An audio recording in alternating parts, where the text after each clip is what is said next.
Bem, depois de atravessar o Oceano Atlântico, uma viagem de quase 2 meses, desconfortável, sem água potável, sem alimentos adequados, sem banheiro, com epidemias de ratos, baratas, piolhos a bordo, a corte portuguesa chegou aqui, nesse local, que é a entrada da Baía de Todos os Santos, em Salvador, na Bahia.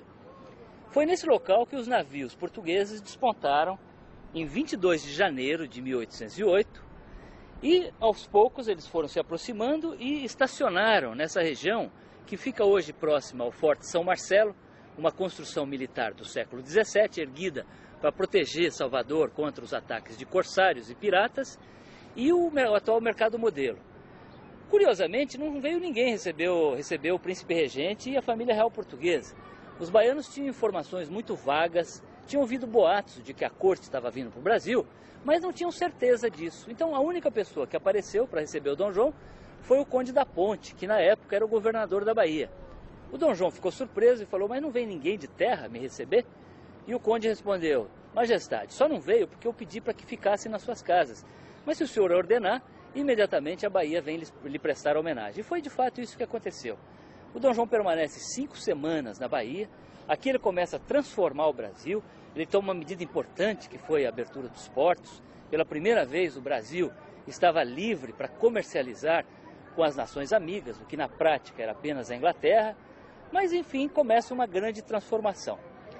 Essa escala do Dom João na Bahia, ela sempre foi motivo de controvérsia entre os historiadores. Antigamente se dizia que tinha havido uma grande tempestade, a esquadra portuguesa se dispersou, uma parte, incluindo a nau do príncipe regente, veio parar na Bahia meio que por acaso. Isso não é verdade. Pesquisas recentes mostram que o Dom João veio à Bahia de forma deliberada. Ele queria passar na Bahia, ao contrário do que se imaginava.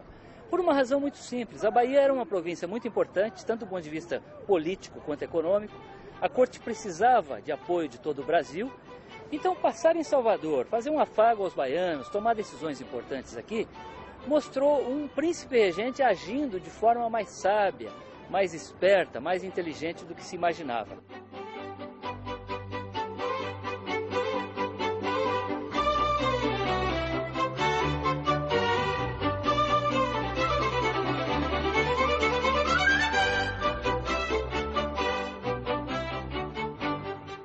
Nós estamos agora na Ladeira da Preguiça. Hoje é um local bastante decadente, muito pobre, mas 200 anos atrás era o principal ponto de ligação entre a cidade baixa de Salvador e a cidade alta.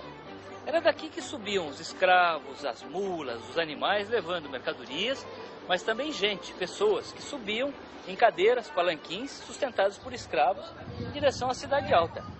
E foi neste trecho aqui que subiu a corte portuguesa de Dom João, evidentemente transportada por escravos, era um grande número de pessoas e tal.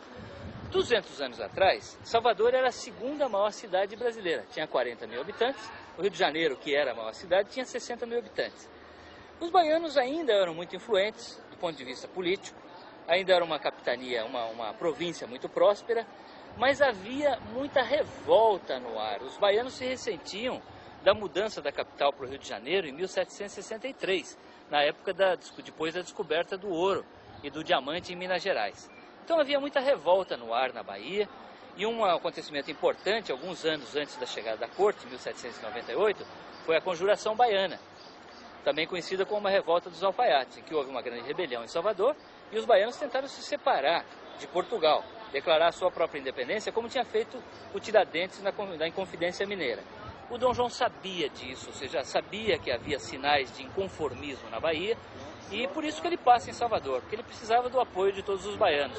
Então isso mostra uma decisão bastante inteligente desse príncipe regente, que não estava apenas fugindo de Napoleão, ele estava agindo de acordo com o manual político, que fazia todo sentido. Depois da abertura dos portos, o Brasil foi invadido pelos produtos ingleses, numa escala nunca antes imaginada. Chegava de tudo.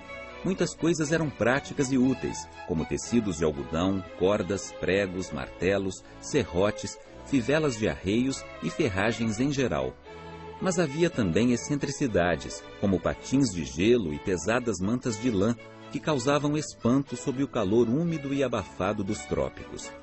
Eram produtos que as fábricas inglesas despejavam em quantidades monumentais e a preços baixos, graças às novas técnicas de produção desenvolvidas pela Revolução Industrial do final do século XVIII.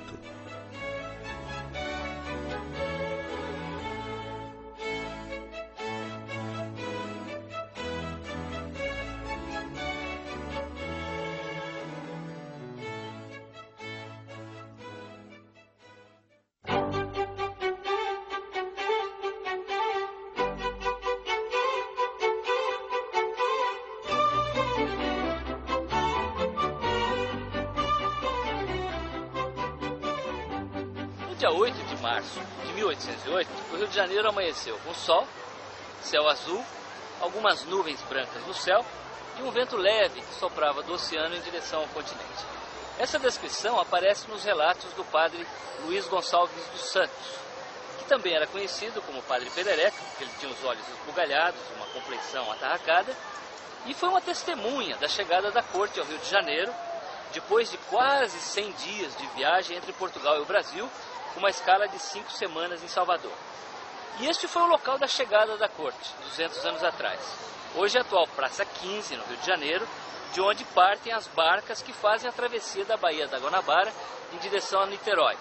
Este casarão que aparece aqui atrás era, até então, a casa do vice-rei do Brasil, o Conde dos Arcos, e é o local em que o Dom João e a Carlota Joaquina ficam abrigados nos primeiros dias. E aqui começa também a grande transformação que o Brasil viveria nos 13 anos seguintes. Ainda em Salvador, onde permaneceu 5 semanas, o Dom João tinha tomado uma decisão importantíssima, que tinha sido a abertura dos portos. Pela primeira vez em 300 anos, o Brasil estava livre para comercializar os seus produtos com qualquer outro país amigo que não fosse apenas Portugal, até então detentor do monopólio nesse comércio. Mas o Dom João tinha feito outras decisões importantes. Ele tinha autorizado a criação de uma escola de engenharia, uma escola de medicina, autorizado manufaturas, ele mandou construir fábricas de pólvora, de vidro, de tecidos, moinho de farinha de trigo. Ele tinha uma fábrica de ferro também, tinha criado uma companhia de seguros, ele cria a Justiça Brasileira, ele cria também o Banco do Brasil, a imprensa régia.